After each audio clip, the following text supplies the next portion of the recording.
Hi everyone, Dr. Ginger here with a few tips on three diaphragm health. Now, three diaphragm health may not mean a lot to you right now, but let me explain. If you have three diaphragm issues, here's how you know. You will have voice issues, neck pain, jaw pain, headaches, or otherwise tension in this area.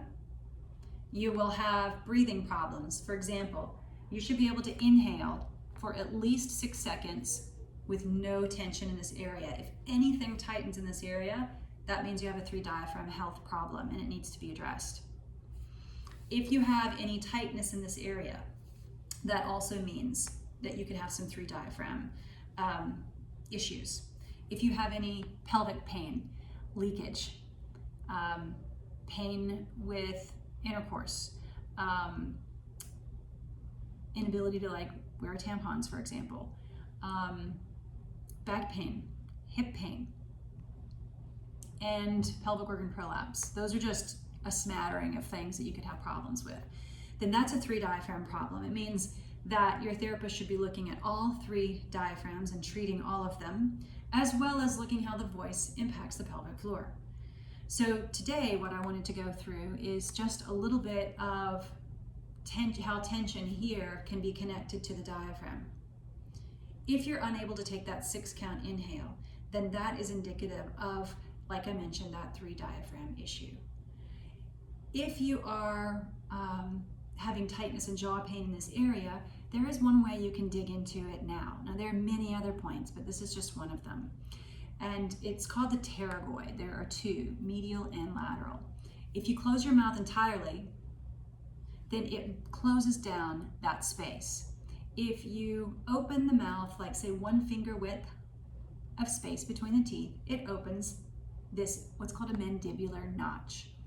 Now, I want you to experiment with finding that so I can grab the skull and show you where it is. Here. So with that little space between the teeth, you can access this point where my ball is right here. Not too wide, but not closed, because you want to be able to kind of get your finger in this space right there. So if I have 1 finger width, I can fit into the space a little bit easier. And that is your pterygoid massage here.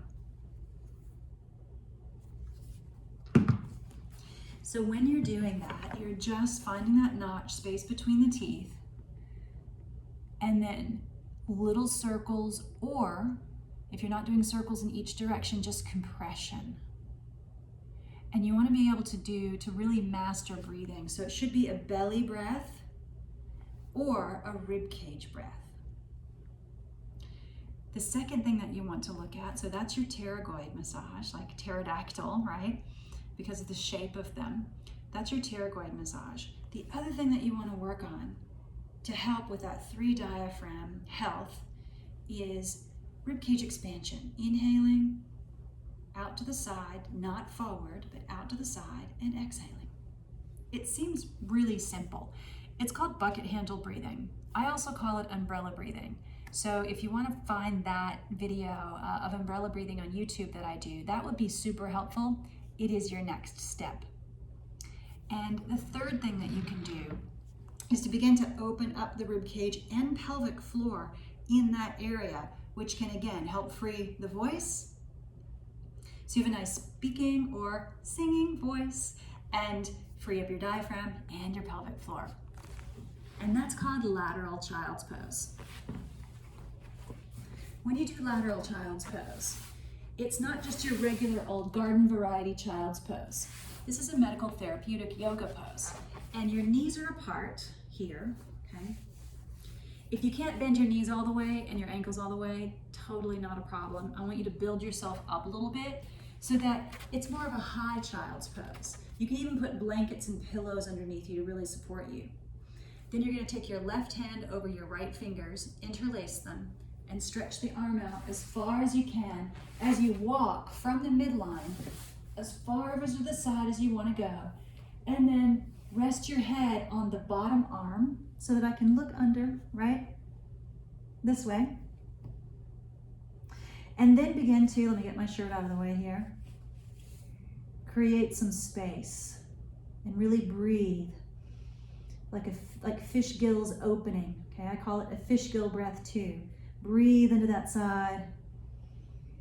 Inhale, hold the breath for 3 counts, and then exhale. You can stay here as long as you want, but you're inhaling at least a 6 count inhale, no tightness through the orofacial area, and exhale, at least a 6 count exhale. You can suspend the breath, right, as I mentioned. So if you get a 6 count inhale and a 3 second hold to really hold the ribs open and stretch, and then a 6 count exhale, that's a 15-second breath, which gives you 4 breaths per minute, which really helps optimize heart rate variability, which helps with pain management, chronic disease prevention, chronic pain prevention and management, mood, digestion, and top to bottom, voice to pelvic floor, or what I call 3 diaphragm health. I hope this has been helpful, and if you find my videos really beneficial, please subscribe to my YouTube channel, and you can give me a follow on Instagram. Both of those are at Dr. Ginger Garner.